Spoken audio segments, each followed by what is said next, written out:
This is doctor Moses. ఈరోజు సైకాలజీలో child development and theories of learning సంబంధించిన ఒక టెస్ట్ మీరు రాశారు. దాన్ని కీ నేను ఎక్స్‌ప్లెయిన్ చేస్తాను. అవసరమైన చోట కాన్సెప్ట్స్ కూడా ఎక్స్‌ప్లెయిన్ చేస్తాను. క్రింది వాటిలో 360 డిగ్రీల సామర్థ్య అంచనాకు సంబంధించిన వికాస సూత్రం. Which of the following developmental principal is related to 360 degree competency assessment? మీకు తెలుసు నేషనల్ ఎడ్యుకేషనల్ పాలసీ 2020 సూచనల మేరకు మరి మూల్యాంకనంలో ఇంకొక mile stone 360 degrees competency assessment. మీకు తెలుసు క్రికెట్లో సూర్యకుమార్ యాదవ్ క్రికెట్ గ్రౌండ్ చుట్టూ ఏ దిశలో అయినా కూడా బ్యాటింగ్ చేయగలడు. అదేవిధంగా ఒక విద్యార్థిని అంచనా వేసేటప్పుడు విద్యార్థికి సంబంధించిన head cognitive domain, heart affective domain, hand psychomotor domain సంబంధించినటువంటి సామర్థ్యాలను టీచర్స్తో పాటు కో స్టూడెంట్స్తో పాటు హెడ్ ఆఫ్ ద ఇన్స్టిట్యూషన్స్తో పాటు పేరెంట్స్తో పాటు అందరూ కూడా స్టేక్ హోల్డర్స్ అతనికి సంబంధించి అంచనా చేయడం, ఆల్రౌండ్ డెవలప్మెంట్కి సంబంధించిన అంచనా వివిధ సోర్సెస్ ద్వారా సేకరించడమే దీని యొక్క ముఖ్య ఉద్దేశం. కేవలం గతంలో టీచర్ మాత్రమే అసెస్ చేసేవాడు. ఇప్పుడు టీచర్తో పాటు పీర్ అసెస్మెంట్ కూడా ఉంటుంది. కనుక ఇక్కడ వికాస నియమాలు మీకు తెలుసు. ప్రిన్సిపల్స్ ఆఫ్ డెవలప్మెంట్లో answer development is integrated. Integrated అంటే ఏదైనా ఒక వికాసమే కాకుండా అన్ని వికాసాలు పరస్పర సంబంధం కలిగి ఉంటాయి. ఈ మిగతా ఆప్షన్స్ కరెక్ట్ కాదు. సంచితమైందంటే so based on the past experiences the present experience happens. Any kind of behaviour doesn't happen all of a sudden or overnight. It is the culmination of past experiences. That is the meaning of development is cumulative. Developmental is sequential. మీకు తెలుసు step by step జరుగుతుంది development. Head form అయిన తర్వాత middle of the body, తర్వాత legs ఇట్లా form కావడం. అదేవిధంగా LSRW skills తీసుకోవచ్చు. నంబర్స్ తర్వాత సింగిల్ డిజిట్స్ తర్వాత డబుల్ డిజిట్స్ నేర్చుకోవడం, అక్షరాల తర్వాత గుణింతాలు నేర్చుకోవడం, ఇవన్నీ కూడా క్రమానుగతంకు సంబంధించింది. సాధారణత నుంచి నిర్దిష్టతకు దారితీస్తుంది. చూడండి బాడీ మూమెంట్స్ అన్ని కూడా డిఫ్యూజ్డ్ బాడీ మూమెంట్స్ ఉంటాయి. శరీరం అంతా కూడా కదిలించేటువంటి కదలికలు చిన్నతనంలో ఉంటాయి. వయసు పెరిగిన తర్వాత నిర్దిష్టంగా శరీర అవయవాలు ఉపయోగించగలుగుతాడు. సాధారణత నుంచి నిర్దిష్టతకు దారితీస్తాయి. చూడండి చిన్నప్పుడు ఏడుపు అనేటువంటి ప్రతి సన్నివేశానికి అప్లై చేసుకుంటాడు పిల్లవాడు. So the child is generalised crying for every situation. Later he can use the specific emotions like anger, jealousy, envy. ఏడుపు సాధారణీకరించుకున్న పిల్లవాడు రాను రాను నిర్దిష్టమైన ఉద్వేగాలు వ్యక్తం చేస్తాడు. అది దానికి సంబంధించిన నియమం. కనుక ఇట్లా ఎలిమినేషన్ చేసుకుంటే ఆన్సర్ ఏకీకృతం మొత్తం. క్రింది వాటిలో సరైన జత ఏది? చూడండి ఇక్కడ which of the following is not a correct match. సరైన జత కాదు. శైశవ దశలో ప్రతికూల భావోద్వేగాలు ఉండవు. అసలు మానవ జీవితమే ప్రతికూల ఉద్వేగంతో స్టార్ట్ అవుతుంది. ఎందుకంటే శిశువు పుట్టిన వెంటనే వ్యక్తం చేసే మొదటి ప్రతిస్పందన ఏడుపు. ఎందుకు ఏడుస్తాడంటే తల్లి గర్భంలో 100 degrees ఫారెన్హీట్ ఉంటుంది. జన్మించిన పరిసరాలలో అప్రాక్సిమేట్ గా 70 degrees ఫారెన్హీట్ ఉంటుంది. కనుక వెచ్చటి తల్లి గర్భంలో నుంచి భూగర్భంలోకి వచ్చిన శిశువు ఆ చల్లదనం తట్టుకోలేక ఏడుస్తాడు.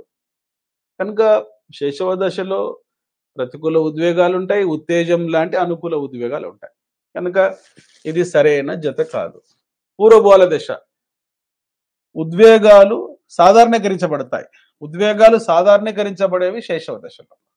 ఉత్తర బాల దశ ఆత్మభావన అభివృద్ధి చెందుతుంది. ఇది correct.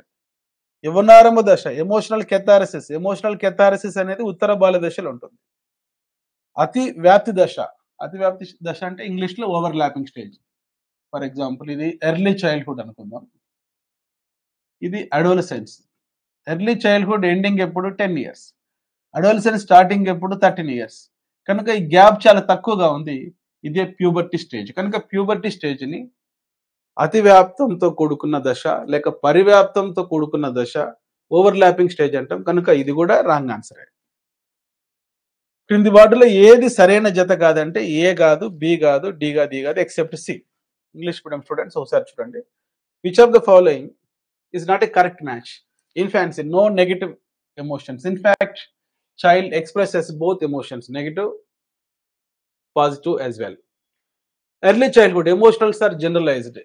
So emotions are generalized. This characteristic is related to infancy period, late adult, late adulthood.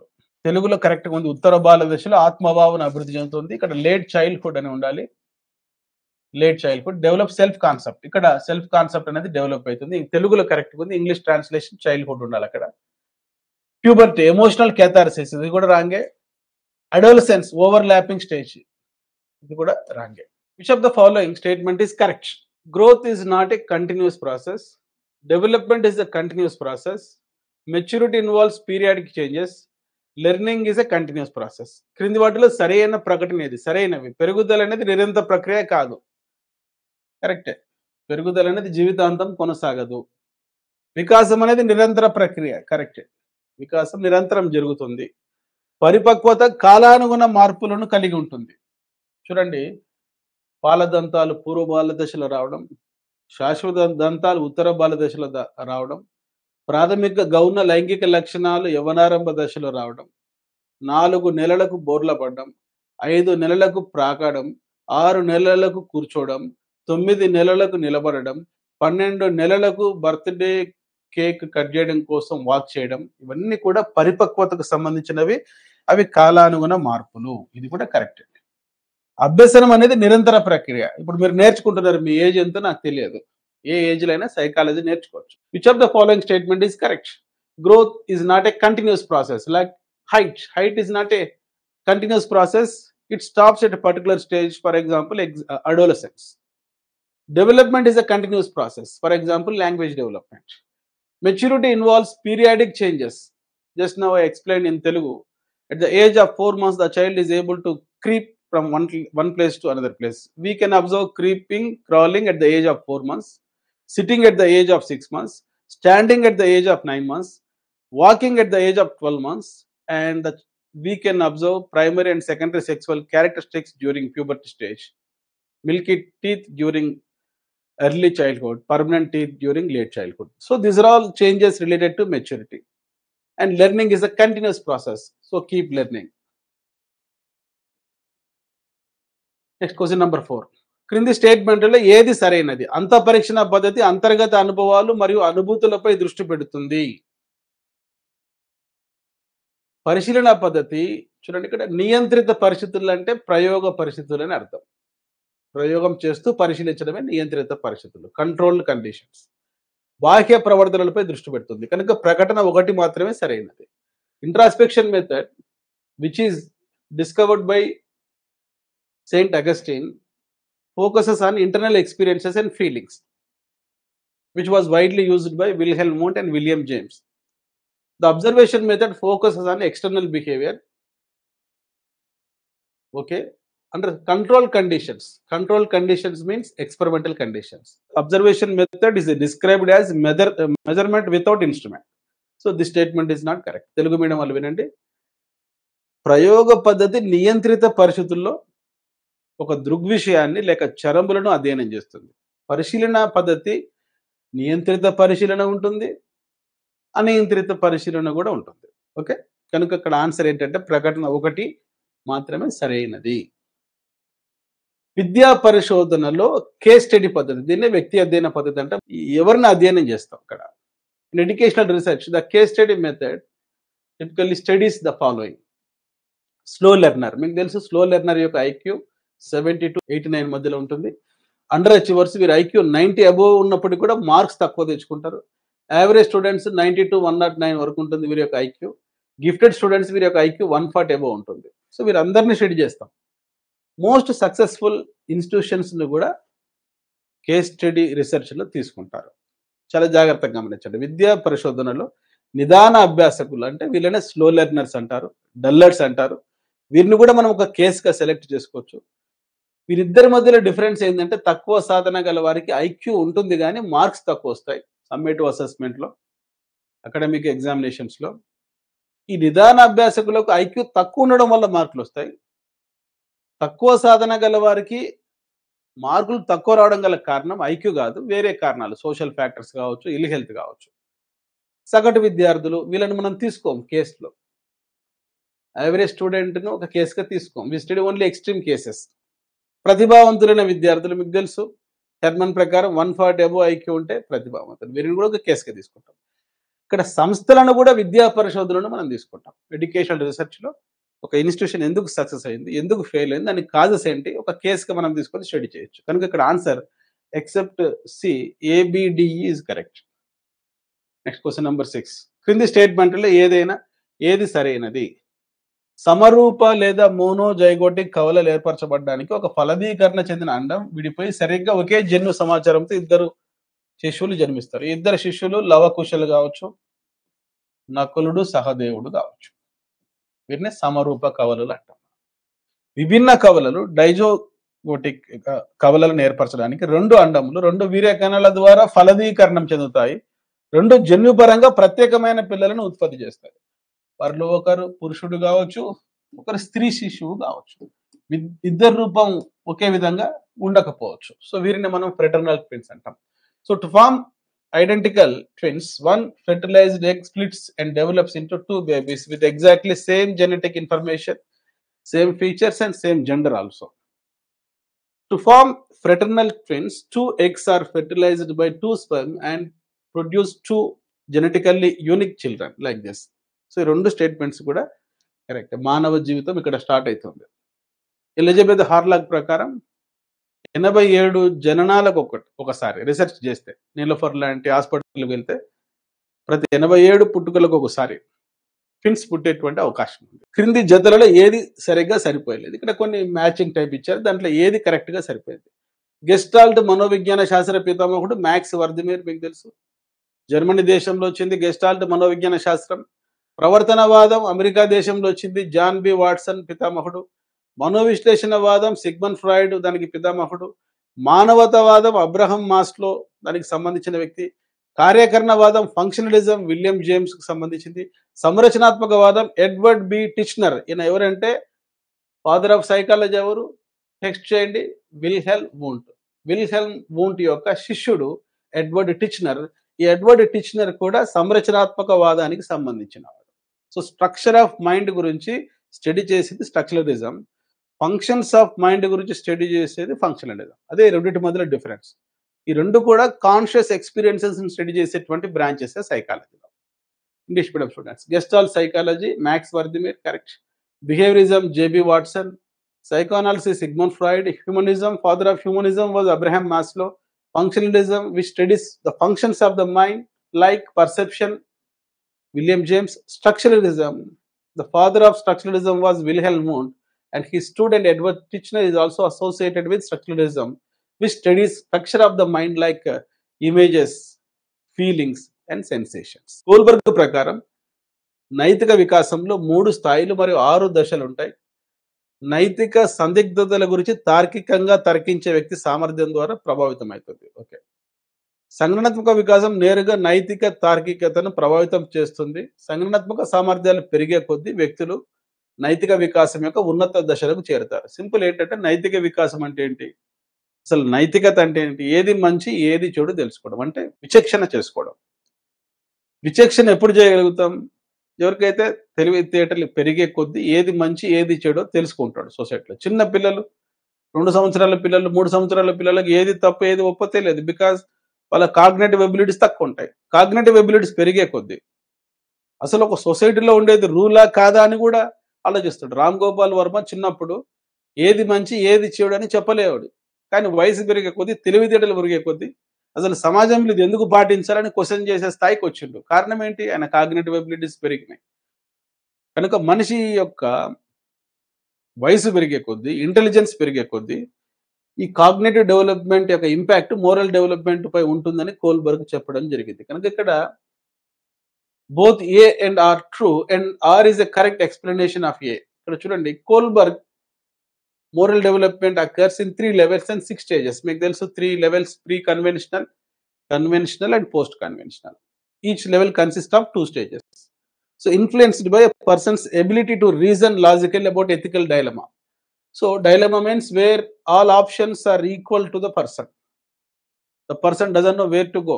He is in a conflict. So in that context, so what to do is depends upon his reasoning. Kohlberg's theory suggests that cognitive development directly influences moral reasoning. And as a cognitive abilities grow individual move to higher stages. ఎన్ని stages ఉన్నాయి ఇక్కడ? 1, 2, 3, 4, 5, 6. First stage దేనికి సంబంధించింది? ఇది దండన తప్పించుకోవడం కోసం. Following morality to just to avoid punishment. Second one, following morality to get rewards. ఇక వయసు పెరుగుతుంది 10 ఇయర్స్ తర్వాత థర్డ్ స్టేజ్కి వస్తాడు. Good boy good girl orientation, మంచి బాలుడు మంచి బాలిక నీతి. ఫోర్త్ స్టేజ్కి వస్తాడు. ఫోర్త్ స్టేజ్లో ఏముంటుంది చెప్పండి? Rule is rule, rule for all. తర్వాత 14 ఇయర్స్ దాటుతాయి, వయసు పెరుగుతుంది. అప్పుడు పోస్ట్ కన్వెన్షనల్ లెవెల్కి వస్తాడు. 14 సంవత్సరాల తర్వాత జీన్ పియాజే ప్రకారం అబ్స్ట్రాక్ట్ ఆపరేషనల్ పీరియడ్లో పిల్లవాడు అంటాడు. అబ్స్ట్రాక్ట్ ఆపరేషనల్ పీరియడ్లో హయ్యర్ కాగ్నిటివ్ ఎబిలిటీస్ ఉంటాయి. కనుక ఇక్కడ కోల్బర్గ్ థియరీలో పోస్ట్ కన్వెన్షనల్ లేక వస్తాడు. దీంట్లో 5th స్టేజ్లో సమాజం కోసం ఒకటి డీవియేట్ కావడం కూడా తప్పు కాదని తెలుసుకుంటాడు. 6th స్టేజ్లో మీకు తెలుసు రిలీజియస్ డాక్ట్రిన్స్ అన్ని కూడా పాటిస్తారు. కనుక అసర్షన్ అండ్ రీజన్ రెండు కూడా కరెక్టే. సో నంబర్ 9, పియాజే వైగాట్స్కి సిద్ధాంతాలకు సంబంధించి 8 వాటిలో ఏది సరైనది? Language and thought.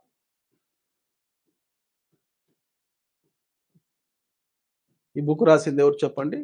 లాస్ట్లో టీ ఉంటే పియాజే. థాట్ అండ్ లాంగ్వేజ్ రాసింది ఎవరంటే వైగాట్స్కి. సింపుల్. సో ఈ రెండు స్టేట్మెంట్స్ కూడా తప్పే. ఆలోచనలు రూపొందించడంలో భాష ముఖ్య పాత్ర వహిస్తుందని చెప్పింది వైగాట్స్కి. వైగాట్స్కి లాంగ్వేజ్, తర్వాత communication, interaction, social situations, cognitive ఎబిలిటీస్ని డెవలప్ చేస్తాయని చెప్తాడు. భాషను రూపొందించడంలో ఆలోచనలకు కీలక పాత్ర ఉందని చెప్పింది ఎవరంటే జీన్ పియాజే. సో జీన్ పియాజే ప్రకారం కాగ్నిటివ్ ఎబిలిటీస్ లాంగ్వేజ్ని డెవలప్ చేస్తాయి. వైగాట్స్కి ప్రకారం language development cognitive development influence చేస్తుంది. రెండు స్టేట్మెంట్స్ కూడా తప్పే. ఒకసారి ఇంగ్లీష్ మీడియం వాళ్ళు చూడండి. పియాజే emphasized thoughts has a vital role in shaping language as per cognitive development. Vygotsky emphasized language has vital role in shaping thoughts. Okay, మీకు తెలుసు వైగాట్స్కి theory చదివితే లాంగ్వేజ్ అనేది చాలా ఇంపార్టెంట్.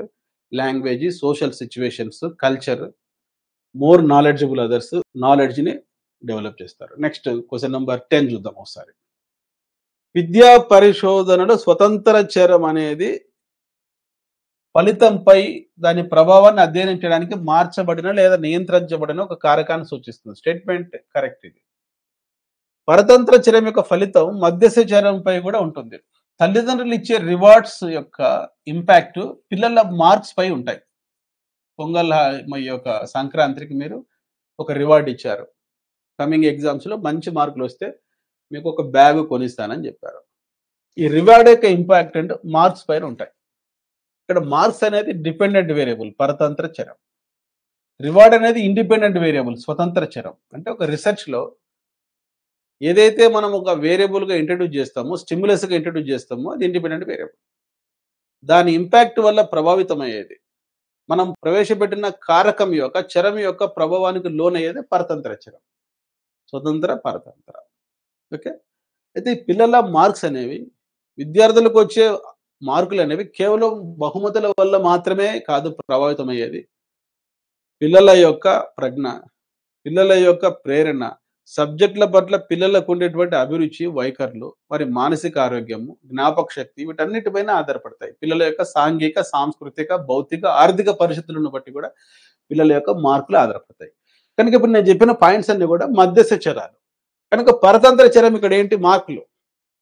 చెప్పిన పాయింట్లు సాంఘిక, ఆర్థిక, భౌతిక పరిస్థితులన్నీ మధ్యస్థ చరాలు. కనుక ఈ పరతంత్ర చరం మధ్యస్థ చరం వల్ల కూడా ప్రభావితం అవుతుంది. రెండు స్టేట్మెంట్లు కరెక్టే, కానీ ఏ మరియు ఆర్ రెండు నిజమే, కానీ ఆర్ అనేది ఏకి సరైన వివరణ కాదు ఈ సందర్భంలో. In experimental method there are 3 variables: independent variable, dependent variable and intervening variable. So independent variable is nothing but input variable. Dependent variable is nothing but output variable. So what is the meaning of intervening variable? The variable which affects dependent variable in the experiment except one under the consideration, that is independent variable. I am repeating. Intervening variable means all the factors that affect dependent variable except independent variable. So look at the slide. In educational research, the independent variable represents a factor that is manipulated or controlled to study its effect on an outcome. So here outcome is dependent variable. So statement assertion is correct. The outcome of the dependent variable is also influenced by intervening variables. The impact of alcohol on the health of the person. So health is dependent variable. Alcohol is independent variable. So health is not only influenced by alcohol, but also other factors like smoking, drugs, and pollution.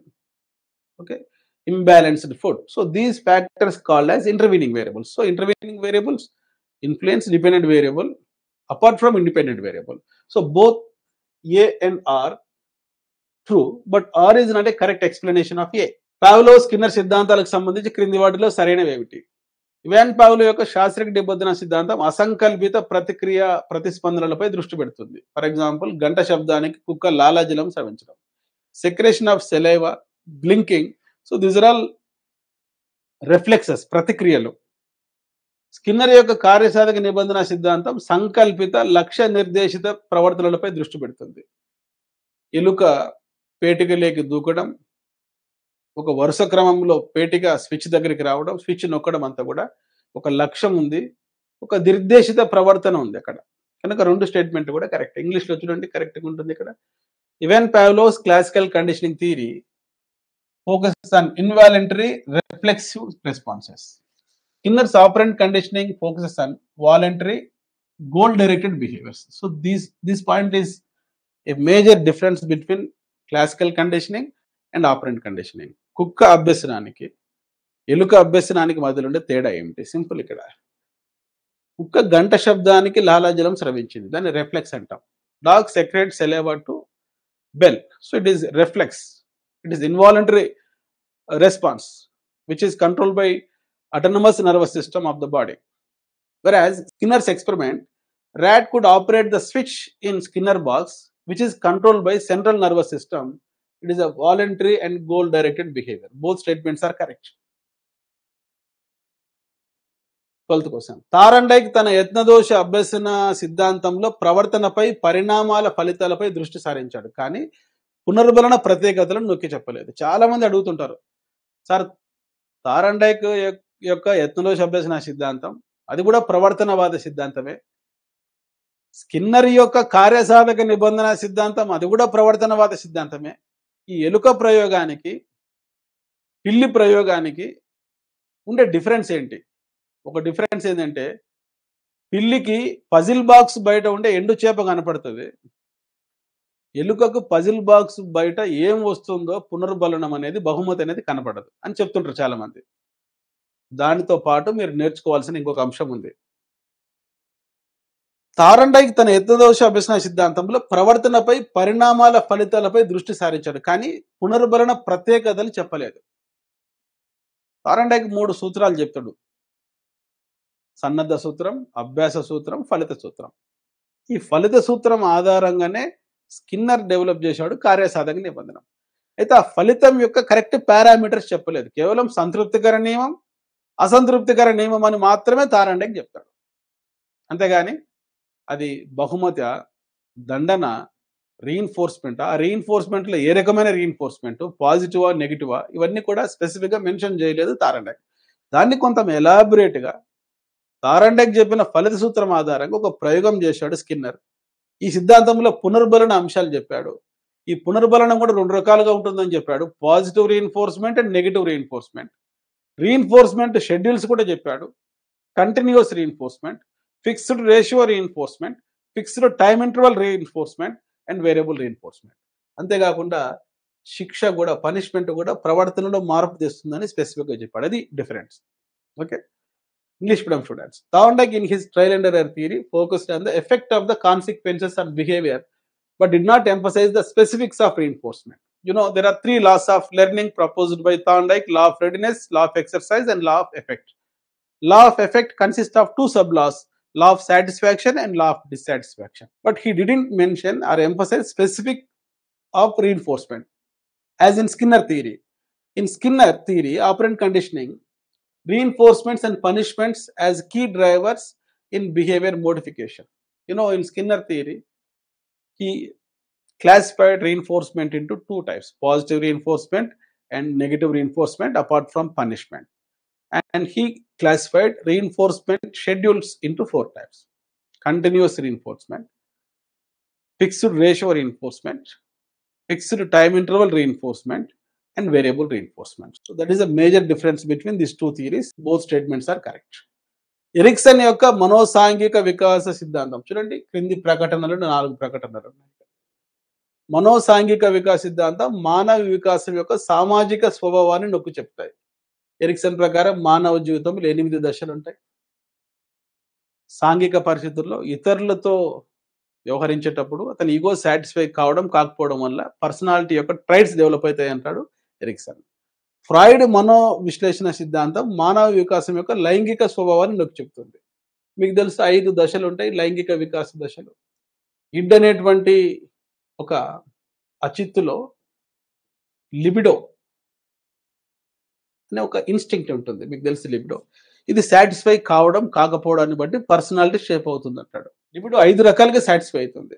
First 1 year నోటి ద్వారా, 2 to 3 years anus ద్వారా, 3 to 5 years genital organs touch చేయడం ద్వారా, 5 to 10 peer group తో interact కావడం వల్ల, after 13 years opposite gender తో interact కావడం వల్ల ఈ లిబిడో సాటిస్ఫై అవుతుంది. దానివల్ల పర్సనాలిటీ ఏర్పడుతుంది అంటాడు ఫ్రాయిడ్. చామ్స్కీ ప్రకారం భాషా వికాసం పిల్లవాడు పెరిగే పరిసరాల ద్వారా ప్రభావితమవుతుందని సూచించాడు. ఇది తప్పు స్టేట్మెంట్. పరిసరాల ద్వారా భాష ప్రభావితమవుతుందని చెప్పింది ప్రవర్తనవాదం. దానికి వ్యతిరేకంగా చెప్పిందే చామ్స్కీ.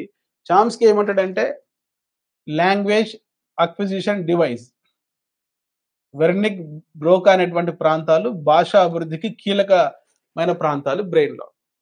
సో ఈ లాంగ్వేజ్ అక్విజిషన్ డివైస్ అనేది ఇన్బార్న్ పిల్లవాడిలో ఉంటుంది. కనుక ఎటువంటి శిక్షణ లేకుండా తక్కువ టైంలో తన మాతృభాషలో లిజనింగ్, స్పీకింగ్ స్కిల్స్ నేర్చుకుంటాడు. రీడింగ్, రైటింగ్ కోసమే మనం స్కూల్కు పంపించాలి అని భావించాడు చామ్స్కీ. కనుక ఈ స్టేట్మెంట్ తప్పు. అబ్రహాం మాస్లో ప్రకారం ఒక వ్యక్తి యొక్క ఆత్మభావన వారి అనుభవాలతో సరిపోయినప్పుడు అది మరింత సంతృప్తికరమైన జీవితానికి దారితీస్తుంది. ఇది చెప్పింది రోజర్స్, అబ్రహాం మాస్లో కాదు. కనుక AB correct answers. Erikson psycho social development theory emphasizes the social nature of human development. Correct. Freud's psychoanalytical theory emphasizes the sexual nature of human development. It is also correct. Chomsky suggested that language development is highly influenced by the environment. It is wrong.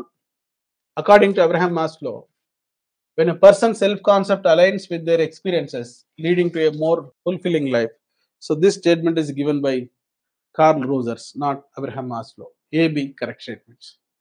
క్రింది వాటిలో gestalt మనోవిజ్ఞాన శాస్త్రం ప్రభావితం చేయని విద్యా ప్రణాళిక. Hidden curriculum. Hidden curriculum ఎవరు propose చేశారు? Text చేయండి మీరు. So what is hidden curriculum? నిగూఢ విద్యా ప్రణాళిక ఒక కొత్త కాన్సెప్ట్. నెట్ సెట్లు అడుగుతున్నారు ఈ మధ్య. నిగూఢ విద్యా ప్రణాళిక రాయబడని విద్యా ప్రణాళిక. అనీత అనుభవాల ద్వారా పాఠశాలలో విద్యార్థి ఇతరులతో ఇంటరాక్ట్ అయ్యేటప్పుడు కొన్ని విలువలు, వైఖరులు నేర్చుకుంటాడు. దాన్నే హిడెన్ కరికులం అంటారు. దీన్ని మొట్టమొదట యూజ్ చేసింది టర్మ్ చెప్పండి, టెక్స్ట్ చేయండి. ఫిలిప్ డబ్ల్యూ జాక్సన్ ఈ పదాన్ని యూజ్ చేస్తాడు. నిగూఢ విద్యా ప్రణాళిక. Which of the following curriculum is not influenced by Gestalt psychology?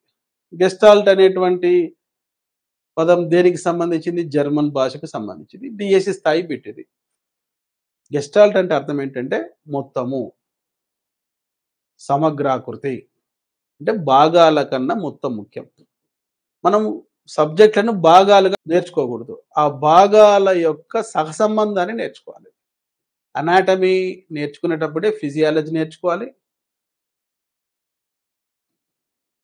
ఆ ఫిజియాలజీ నేర్చుకునేటప్పుడే పాథాలజీ నేర్చుకోవాలి. ఆ పాథాలజీ నేర్చుకునేటప్పుడే ఫార్మకాలజీ నేర్చుకోవాలి. విడివిడిగా నేర్చుకుంటే గెస్టాల్ట్ కాదు అది. So anatomy deals with structure of body and physiology deals with functions of the body. Pathology deals with dysfunctions of the body, and pharmacology is related to medications for all these dysfunctions.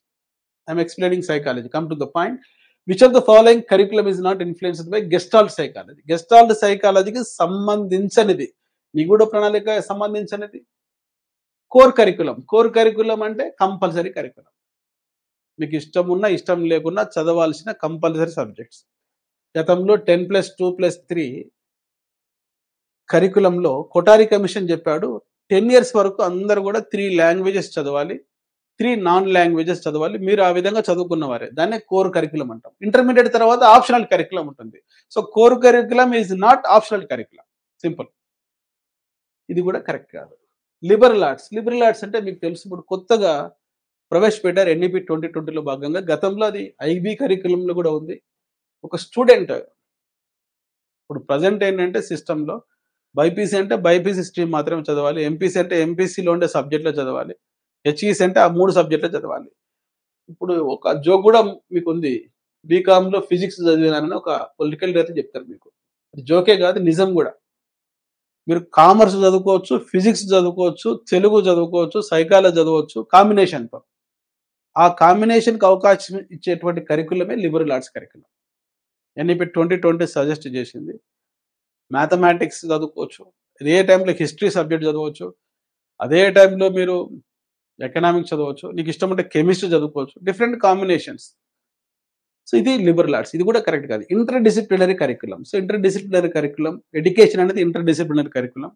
దీంట్లో psychology ఒక అంతర్భాగంగా ఉంటుంది, philosophy అంతర్భాగంగా ఉంటుంది, sociology అంతర్భాగంగా ఉంటుంది, technology అంతర్భాగంగా ఉంటుంది. దానికి ఆన్సర్ ఏంటంటే ఇక్కడ ఇంటర్ డిసిప్లినరీ కరికులం గెస్టాల్ట్ అప్రోచ్కి సంబంధించింది. Premraj, a teenage student, is influenced by the role of the smuggler Pushparaj in the movie Pushpa and eventually becomes a great smuggler in the Nallamala forest. This scenario can be explained based on the following learning theories. మీకు తెలుసు ఒక theory ఉంది, Albert Bandura. Recent గా చనిపోయాడు Albert Bandura. ఈయన చెప్పిన theory పేరు learning by imitation, అనుకరణ సిద్ధాంతం, మోడలింగ్ థియరీ, నమూనా అభ్యసనం, సోషల్ లెర్నింగ్, సాంఘిక అభ్యసనం, లెర్నింగ్ బై అబ్జర్వేషన్, పరిశీలన అభ్యసనం. ఇన్ని పేర్లు ఉన్నాయి. మీకు చూడండి, పేరెంట్స్ను చూసి పిల్లలు నేర్చుకుంటారు, ఉపాధ్యాయులను చూసి విద్యార్థులు నేర్చుకుంటారు. ముఖ్యంగా కౌమార దశలో, టీనేజ్లో 13 to 21 ఇయర్స్ మధ్యలో ఉండే పిల్లలు ఎక్కువగా ఈ స్పోర్ట్స్ పర్సన్స్ను, ఫిల్మ్ యాక్టర్స్ను చూసి ఇన్స్పైర్ అవుతారు. ఒక విధంగా వాళ్ళ కెరీర్ కూడా వాళ్ళ వల్లనే డిజైన్ అవుతుంది. దీని రోల్ మోడల్స్ ఇంపాక్ట్ ఉంటుంది ఎక్కువగా. కనుక ఈ ప్రేమరాజ్ అనే కౌమార దశలోని విద్యార్థి పుష్ప సినిమాలో స్మగ్లర్ పుష్పరాజు పాత్రతో ప్రభావితమైంది. ఏంది షెకావత్ మాదిరి మనం సివిల్స్ కోచింగ్ పోవడం, ఐపీఎస్ రావడము, షెకావత్ మాదిరి ఎందుకు మనం ఆ స్విమ్మింగ్ పూల్లో పడిపోవాలా? ఓకే, అందుకోసం ఆయన ఏమనుకున్నాడంటే నల్లమల్ల ఫారెస్ట్లో స్మగ్లర్ కావాలనుకున్నాడు. పట్టుకోర షెకావద్దు, పోతున్నాను నల్లమల్లకు లగాయత్ అని చెప్తున్న సబ్జెక్ట్ పేరు సైకాలజీ. దీనికి ఆన్సర్ వచ్చేసరికి Albert Bandura social learning theory.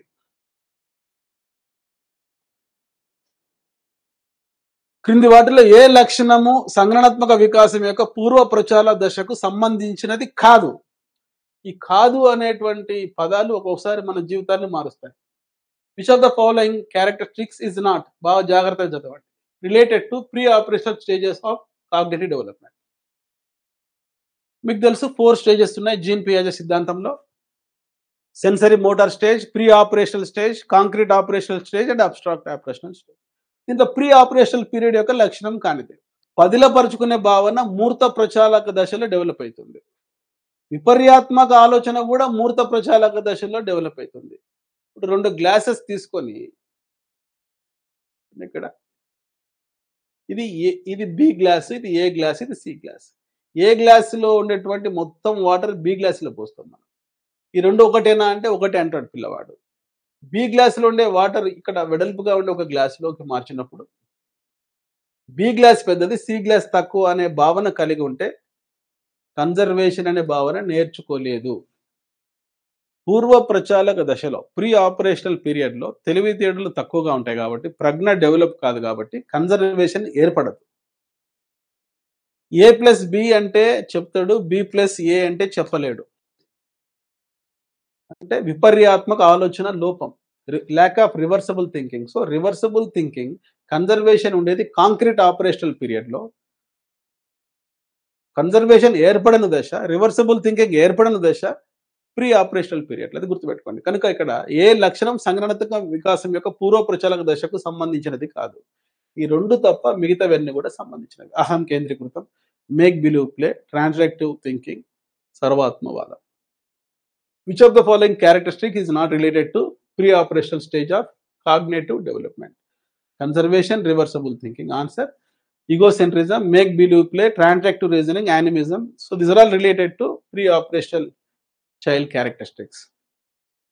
పియాజే సిద్ధాంతం యొక్క వికాస సిద్ధాంతంలో ఏ దశలో శిశువు మొబైల్ ఫోన్ వంటి వస్తువులు దుప్పటి కింద దాచబడినప్పటికీ ఉనికిలో ఉన్నాయని అర్థం చేసుకుంటాడు? మీకు తెలుసు, చాలా మంది తల్లులు, తండ్రులు, చిన్నపిల్లలు మరి మొబైల్ చిన్నప్పుడే మొబైల్కి అడిక్ట్ అవుతుంటారు. ఒక తల్లి 8 నెలలు దాటిన ఒక శిశువు తన మొబైల్ ఫోన్తో ఆడుకుంటూ ఉంటాడు. ఆడుకుంటున్న మొబైల్ ఫోన్ను ఒక బ్లాంకెట్ కింద, దుప్పటి కింద దాచిపెడుతుంది. అయినా కూడా పిల్లవాడు వెతికి ఆ దుప్పటి తీసి దాని కింద ఉన్న మొబైల్ తీసుకుంటాడు. అంటే శిశువు డెవలప్ చేసుకున్న భావన వస్తు శాశ్వతత్వ భావన. What is lack of object permanence, what is out of sight is out of mind. కానీ ఇక్కడ శిశువు అవుట్ ఆఫ్ సైట్ అయినప్పటికీ కూడా అవుట్ ఆఫ్ మైండ్ కాలేదు. ఆ మొబైల్ ఫోన్ వెతుక్కున్నాడు. 8 నెలల తర్వాత ఈ లక్షణం డెవలప్ అవుతుంది అంటాడు జీన్ పియాజే. కనుక అది 8 నెలలలో ఉండేటువంటి దశ ఏంటి? జ్ఞానేంద్రియ చాలక దశ.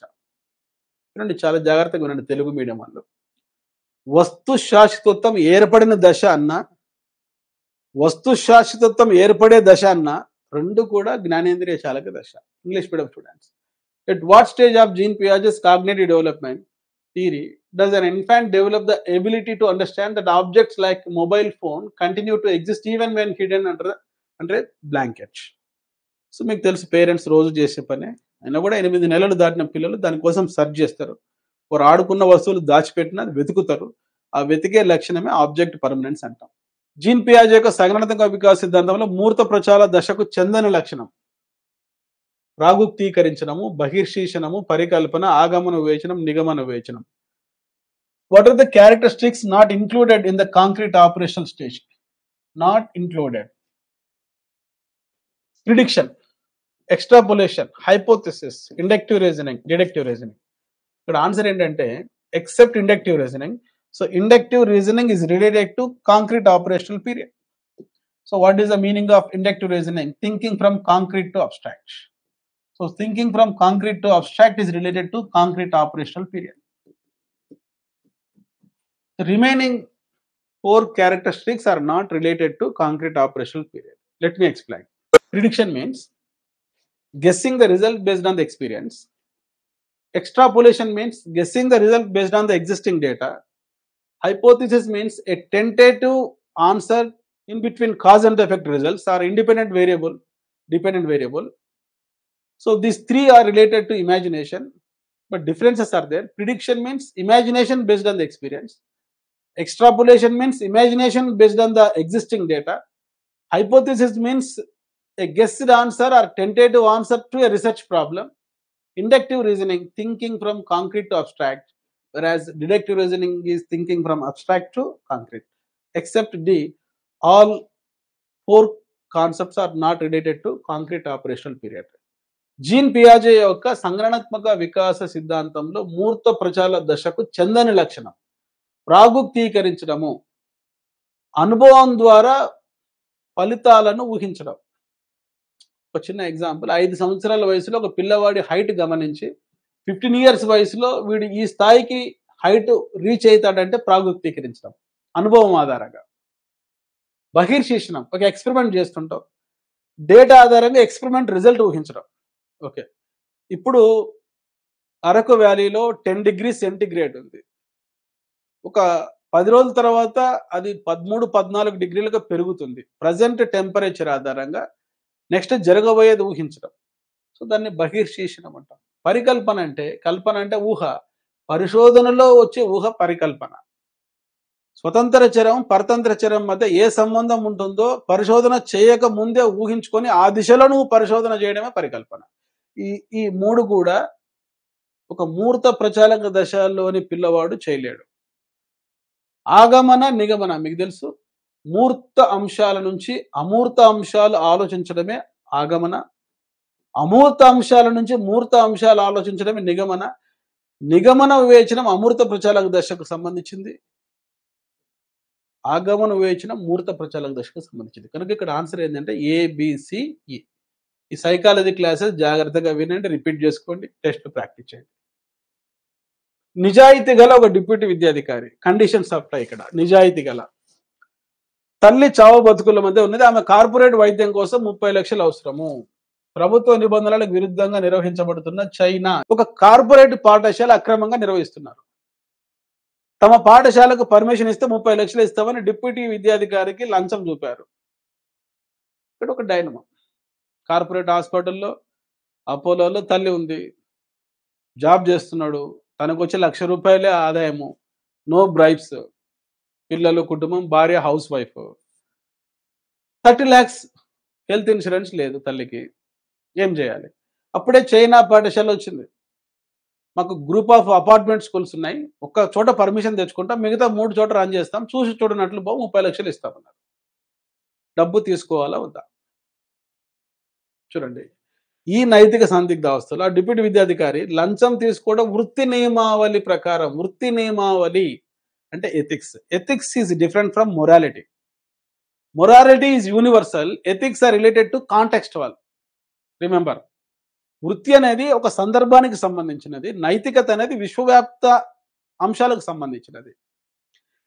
మరి వృత్తి నియమావళి ప్రకారం తప్పని భావించాడు కనుక ఆ డిప్యూటీ విద్యాధికారి ఏ దశకు ఏ స్థాయికి చెందుతాడంటే కన్వెన్షనల్ లెవెల్, సాంప్రదాయ స్థాయి 4వ దశకు చెందుతాడు. సాంప్రదాయ స్థాయి 4వ దశ యొక్క లక్షణం ఏంటంటే సాంఘిక క్రమబద్ధత పాటించడం కోసం, ఒక సోషల్ ఆర్డర్ కోసం నైతిక విలువలు పాటించడం. ఒక ఆర్డర్ ఉంది, ఆయన జాబ్ చార్ట్లో లంచాలు తీసుకోకూడదు, జాబ్ డ్యూటీస్లో లంచాలు తీసుకోకూడదు కనుక నేను తీసుకోను, నా రూల్స్ ప్రకారం నేను వెళ్తాను, నీకు పర్మిషన్ ఇవ్వను, అంతే. కనుక ఇక్కడ అది universal ethical value point of వ్యూలో లంచం తీసుకోకపోతే అప్పుడు అతను 6వ స్టేజ్లో ఉంటాడు, పోస్ట్ కన్వెన్షన్లో ఉంటాడు. అందరి బిడ్డ తప్పు చేసి ఉండదు బహుశా, జాగ్రత్తగా వినండి.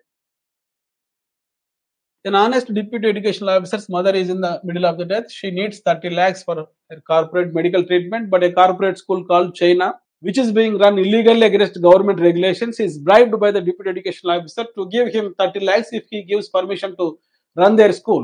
In this moral dilemma, dilemma means a conflict situation, where to go. The deputy educational officer feels that taking bribe is wrong according to the professional code. Professional code is contextual, not universal. Code of ethics. Ethics are different from morality. Morality is universal, but ethics are related to a particular profession and particular society, particular situation. So, in Kohlberg's moral development, which stage and level the deputy educational officer belongs to? See, he is facing a moral conflict, whether he has to take bribe or not to survive his mother. So, he is following code of ethics. So, he belongs to 4th stage and level 2 of conventional. Next, ఇక్కడ మీకు తెలుసు 2 ఉన్నాయి. ప్రజ్ఞ అనేది ప్రధానంగా ఒక వ్యక్తి యొక్క జన్యు నిర్మాణం ద్వారా నిర్ణయించబడుతుంది. సంజ్ఞానాత్మక వికాసం అనేది ప్రధానంగా పుట్టుకతో వచ్చే సామర్థ్యాల ఫలితం. విద్య లేదా సామాజిక పరస్పర చర్య వంటి బాహ్య ప్రభావాల వల్ల అవసరం లేదు. జాగ్రత్తగా వినండి, ఇంటెలిజెన్స్ అనేది తల్లి,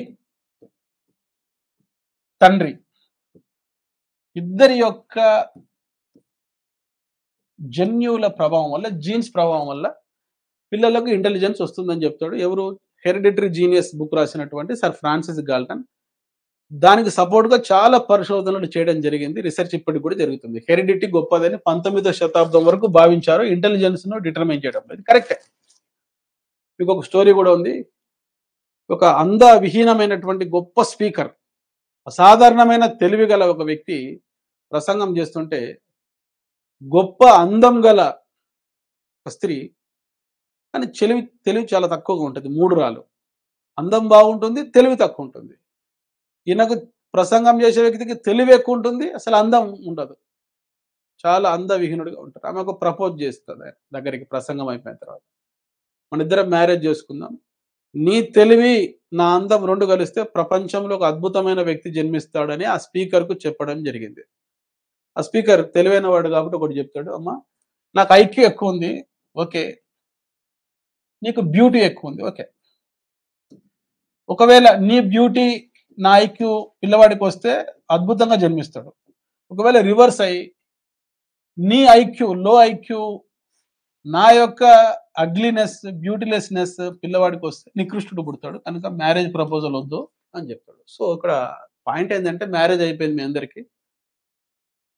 ఇంటెలిజెన్స్ అనేది హెరిడిటరీ వల్ల వస్తుంది ఎక్కువగా. కానీ గ్యారెట్ రిసర్చ్ ప్రకారం 5-10 పాయింట్స్ ఐక్యూ అనేది ఎన్వైర్న్‌మెంట్ ఇన్‌ఫ్లూయెన్స్ చేస్తుంది. ఆ పిల్లవాడు చదివేటువంటి స్కూల్ కావచ్చు, అతను వెళ్ళే ట్యూషన్ కావచ్చు, మెంటర్స్ కావచ్చు, సోషియో ఎకనామిక్ స్టేటస్ కావచ్చు, స్టడీ హ్యాబిట్స్ కావచ్చు, కొన్ని సందర్భాలలో న్యూట్రిషన్ కావచ్చు, యోగా కావచ్చు. దీనివల్ల కొద్ది వరకు 5-10 పాయింట్స్ కాగ్నిటివ్ ఎబిలిటీస్ ఐక్యూ పెరుగుతుందని రిసర్చ్ చెప్తుంది. కనుక ఇక్కడ ఏంటంటే ఆన్సర్ సి, ఏ నిజము మరియు ఆర్ తప్పు. ఏ అనేది కరెక్టే. ప్రజ్ఞ అనేది ప్రధానంగా జన్యు నిర్మాణం వల్ల నిర్మించబడుతుంది. అంతేగాని పరిసరాల ప్రభావం ఏమాత్రం లేదనేది తప్పు. పరిసరాల ప్రభావం వల్ల ఉంటుంది. ఇప్పుడు మీ పిల్లవారిని, ఇద్దరు పిల్లలు ఉంటారు. ఒకరిని ఐబీ కరిక్యులం చదివించండి. ఇంకొకరిని మండల పరిషత్ స్కూల్‌లో చదివించండి. ఇద్దరు ఒక తల్లిదండ్రులకు పుట్టిన పిల్లలే. 10థ్ క్లాస్ తర్వాత వీళ్ళిద్దరి ఐక్యూ టెస్ట్ చేయండి. ఐబీ స్కూల్‌లో చదువుకున్న వాడికి ఐక్యూ ఎక్కువ ఉంటది. అంటే నేను విమర్శించడం అనేది కాదు. మంచి వసతులు లేని ఒక తెలుగు మీడియం పాఠశాల, గ్రామీణ ప్రాంతంలో ఉండే పిల్లవాడి యొక్క ఐక్యూ పెద్దగా ఎన్హాన్స్ కాదు. కారణం ఏంటి? ఇక్కడ curriculum, peer group, teachers, technology. కనుక ఇక్కడ ఆన్సర్ చూస్తే మీరు intelligence is primarily determined by the individuals genetic makeup. Okay. Correct statement. Cognitive development is primarily the result of inborn abilities, okay, but does not require any external influences like education or social interaction. According to W.C. Barclay in his book Educational Determinism, there is positive correlation between school facilities and development. W.C. Barclay రాసిన educational determinism అనేటువంటి గ్రంథంలో పాఠశాల వసతులకు పిల్లల యొక్క వికాసానికి దగ్గర సంబంధం ఉందంటాడు. Next, అభ్యసనం అంటే అనుభవం లేదా అభ్యాసం వల్ల ప్రవర్తనలో ఏర్పడే మార్పు. ఓకే. Correct statement. కాలక్రమేణా సమాచారం క్షీణించడం వల్ల తిరిగి పునరావృతం చేయనప్పుడు విస్మృతి జరుగుతుంది. జాగ్రత్తగా ఉండండి. నేను చెప్పిన క్లాసెస్ రిపీట్ చేసుకోకపోతే, మీరు రాసుకున్న నోట్స్ రిపీట్ చేసుకోకపోతే, నేను ఇచ్చిన బిట్స్ ప్రాక్టీస్ చేయకపోతే ఫర్గెటింగ్ అనేది జరుగుతుంది. ఇది కూడా చెప్పింది ఎవరంటే ఎబ్బింగ్హాస్. 20 నిమిషాల తర్వాత 47% మర్చిపోతాం. 50 నిమిషాల తర్వాత 50% మర్చిపోతాం. ఒక్కరోజు తర్వాత 66% మర్చిపోతాం. 2 రోజుల తర్వాత 72% మర్చిపోతాం. నేర్చుకున్న 6 రోజుల తర్వాత 75% మర్చిపోతాం. నేర్చుకున్న 31 రోజుల తర్వాత మనం నేర్చుకున్న అంశం పునరావృతం చేయకపోతే 80% మర్చిపోతామని ఆన్ మెమరీ అనే గ్రంథంలో జర్మనీ దేశానికి చెందిన ఎబ్బింగ్హాస్ చెప్తాడు. ఇది కూడా కరెక్ట్ స్టేట్మెంటే. బోత్ స్టేట్మెంట్స్ కరెక్టే. కానీ ఇక్కడ ఈ ఆర్ అనేది ఏకి సరైన వివరణ కాదు. Statements both are correct. చూడండి ఇక్కడ, learning involves the permanent change in behaviour due to experience or practice. Forgetting occurs due to the decay of information over time, particularly when it is not rehearsed. Rehearsal లేకపోతే, repetition లేకపోతే మర్చిపోతాం. ఇది common. ఇక్కడికి ఎప్పుడు మీరు subject repeat చేసుకుంటూ ఉండండి. Both statements are correct. 22.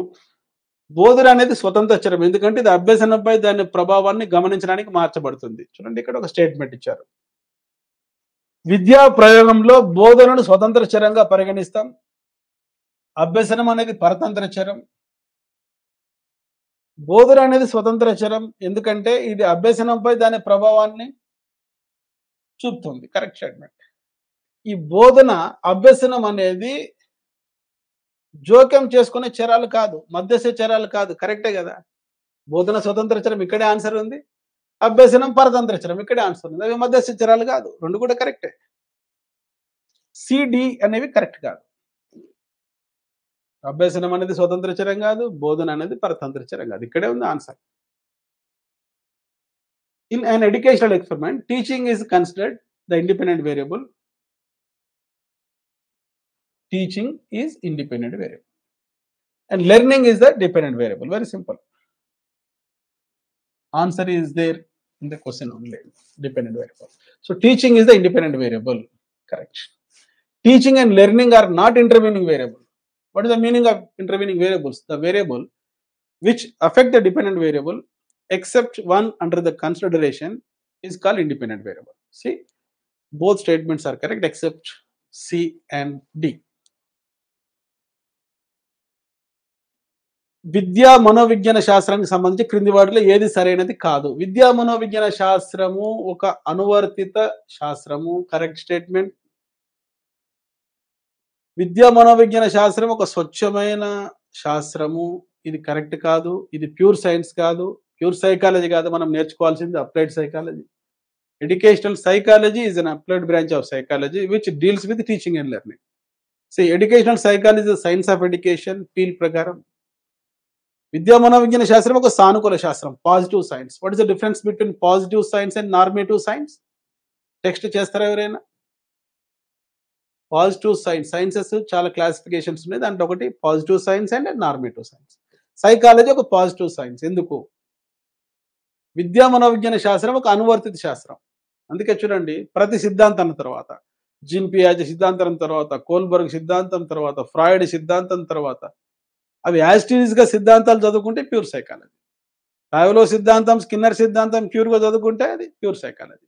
దాని ఇంపాక్ట్ క్లాస్ రూమ్ పై ఎలా ఉంటుంది, దాని ఇంపాక్ట్ టీచింగ్ అండ్ లెర్నింగ్ పై ఎలా ఉంటుందో చదువుకుంటే అది applied branch. So if you apply psychology in the field of teaching or learning or education, it is educational psychology. So educational psychology is an applied science. It is not pure science. Psychology can be classified into two types: applied sciences and pure sciences. Educational psychology is a science of education. It is also correct. Educational psychology is a positive science. What is the difference between positive and normative? Normative science is highly subjective in nature, whereas positive science is highly objective in nature, like psychology. Example for normative sciences is philosophy.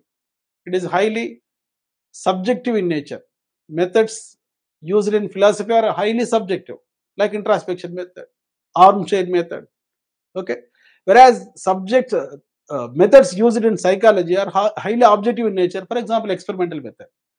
తత్వశాస్త్రంలో ఆత్మ గురించి, దేవుడి గురించి, మనసు గురించి నువ్వు ఆలోచనలతో వ్యక్తం చేస్తావు కనుక అది నార్మేటివ్ సైన్స్ అయిపోయింది. కానీ పాజిటివ్ సైన్స్ అట్లాంటి భావనలను స్టడీ చేయదు. కొలవదగిన, పరిశీలించదగిన, ప్రయోగపూర్వకంగా చూడగలిగిన అంశాలు మాత్రమే స్టడీ చేసేది పాజిటివ్ సైన్స్.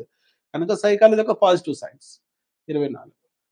ఇది చాలా ఈజీ బిట్. ఎలుక లివర్ నొక్కిన ప్రతిసారి ఎలుక తినడానికి లీవర్ ఒక ఆహార గుళికను ట్రేలోకి విడుదల చేస్తారు. ఇది తెలుసు మీకు. Continuous reinforcement. Every time a rat pushes a lever, a food pellet is released into a tray for the rat to eat. This is an example of reinforcement schedules in Skinner's operant conditioning. So every time అనేది keyword ఇక్కడ. ప్రతిసారి, ప్రతి 5 నిమిషాల తర్వాత, 5 రోజుల తర్వాత, వారం తర్వాత అంటే కాలం అనేది గుర్తుపెట్టుకోండి. ప్రతి 5 ప్రతిస్పందనల తర్వాత, ప్రతి 10 ప్రతిస్పందనల తర్వాత అంటే స్థిర నిష్పత్తి. ఈ రెండు కూడా వేరియేషన్ చేస్తే చరశీల అనేది వస్తుంది. ఓకే,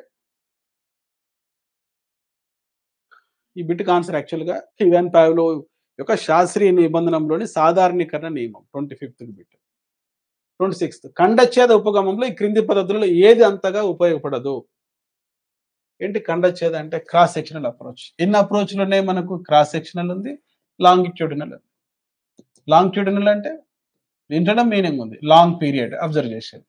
షార్ట్ పీరియడ్ అబ్జర్వ్ చేసేది క్రాస్ సెక్షనల్. సింపుల్. ఓకే, ఇక్కడ లాంగిట్యూడినల్ ఒక వ్యక్తిని చాలా కాలం పాటు పరిశీలించేటువంటిది వ్యక్తి అధ్యయన పద్ధతి. ఈ అంత పరిశీలన పద్ధతి కూడా ఈ క్రాస్ సెక్షన్ లో ఉపయోగపడదు. కనుక ఏ అండ్ బి అనేది ఆన్సర్. మిగతా రెండు కరెక్టే. 27.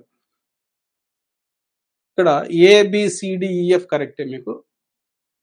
స్టోన్ అండ్ బ్రౌన్ తర్వాత ఈ యొక్క సుస్మాన్ యొక్క ప్రయోగంలో ఎన్ని రకాల గ్రూప్స్ ఉంటాయి? Brains, jocks, populars, partiers, non conformist and burnouts. గతంలో కేవలం చమ్స్, క్లిక్స్, ఆర్గనైజర్ గ్రూప్స్ మాత్రమే ఉన్నాయి. కొత్తగా రీసెర్చ్ ప్రకారం వచ్చిన గ్రూప్స్. మీరు కూడా పాఠశాలలో చూస్తారు వీళ్ళు. ఇవన్నీ కూడా కరెక్ట్ స్టేట్మెంట్స్. ఇది యాడ్ చేసుకోండి కంటెంట్. సిగ్మండ్ ఫ్రాయిడ్ యొక్క మనో విశ్లేషణ సిద్ధాంతంలో మౌఖిక దశలో స్థిరీభవనం. స్థిరీభవనం అంటే అర్థం ఏంటి ఇక్కడ? Fixed or fixation. ఫిక్సేషన్. జాగ్రత్తగా వినండి. మౌఖిక దశ ఎక్కడి నుంచి ఎక్కడి వరకు ఉంటుంది? Birth to 1 year. మౌఖిక దశలో లిబిడో దేని ద్వారా సాటిస్ఫై అవుతుంది? నోరు. నోరు, నాలుక, దంతాలు, చిన్న చిన్న దంతాలు. ఈ మౌత్ ఆర్గాన్స్ అన్ని కూడా సాటిస్ఫై చేయాలి తల్లి, తండ్రి. అందుకే మదర్ మిల్క్ తాగిన వాళ్ళకు ఎక్కువగా, తల్లి పాలు బాగా తాగిన వాళ్ళకు ఎక్కువగా ప్రేమలో పడరు వాళ్ళు. అధికార దాహం వారిలో ఉండదు, ధనదాహం ఉండదు, అతిగా తినరు, మితంగా తింటారు, ఎప్పుడు గోళ్ళు కోరుకరు. అదే అమ్మ పాలు కాకుండా అమూల్ పాలు తాగిన వాళ్ళు ఉంటారు కొంతమంది. నోరు సాటిస్ఫై కాదు ఆ సిప్పర్ వల్ల. కనుక వీళ్ళు ఎక్కువగా ప్రేమలో పడడానికి అవకాశం ఉంది. పవర్ మాంగర్స్ అవుతారు, ధనదాహం ఎక్కువ ఉంటుంది, అతిగా తింటారు, గోళ్ళు కొరుకుతుంటారు. రీసెర్చ్, ఫ్రాయిడ్ చేసిన రీసెర్చ్ ఇది. సో ఫస్ట్ 1 year మౌత్ చాలా ఇంపార్టెంట్, మౌత్ ఆర్గాన్స్ చాలా ఇంపార్టెంట్. అప్పుడు లిబిడో సాటిస్ఫై అవుతుంది అంటాడు. లిబిడో సాటిస్ఫై కాకపోవడమే స్థిరీభవనం. If libido is not satisfied, it is related to fixation.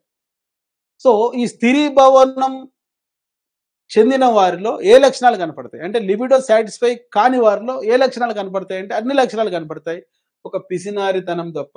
ఈ పిసినారితనం అనేటువంటిది సెకండ్ స్టేజ్కి సంబంధించింది, ఆసన దశకు సంబంధించింది.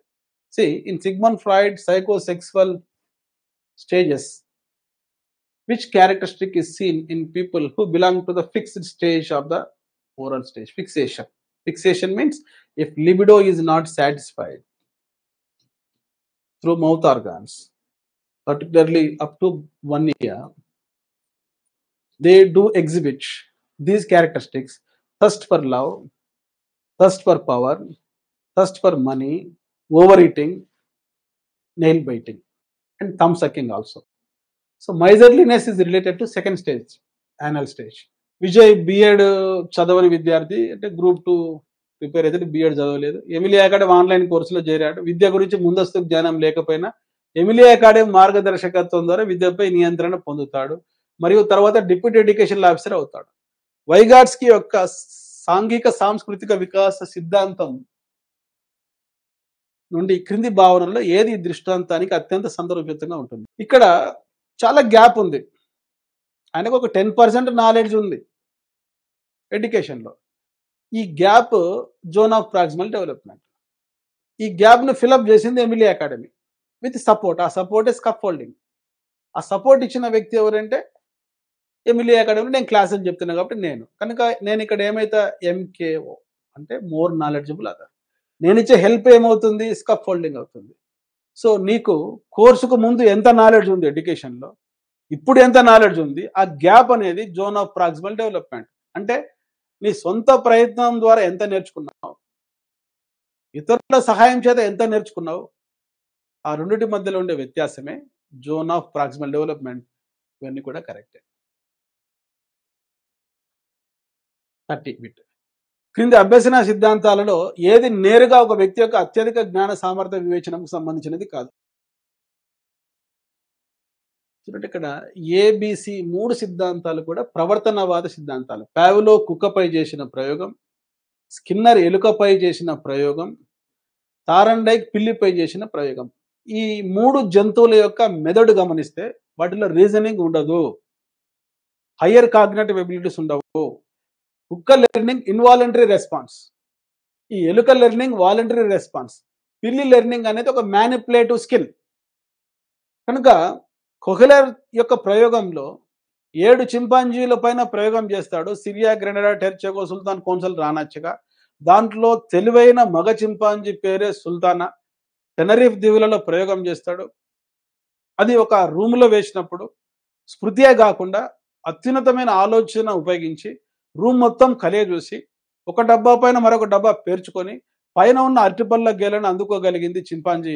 ఇందులో అత్యున్నత సామర్థ్యం ఉంది. కనుక కొహ్లర్ యొక్క అంతర్దృష్టి అభ్యసన సిద్ధాంతం కరెక్టే. బ్రూనర్ యొక్క ఆవిష్కరణ అభ్యసనంలో మనకు ఇంక్వైరీ లెర్నింగ్ కనపడుతుంది. ఇంక్వైరీ లెర్నింగ్ ఎప్పుడైనా కూడా ఇండక్టివ్ రీజనింగ్ కు సంబంధించింది, ఆగమన వివేచనముకు సంబంధించింది, కనుక ఇది కూడా కరెక్టే. ఎక్సెప్ట్ డిఈ, ఏబిసి సిద్ధాంతాలలో అత్యధిక జ్ఞాన సామర్థ్యం వివేచనం కనపడదు. So there are many learning theories. The first three are related to behavioristic theories, where behavior is modified through external environment rather than internal perception.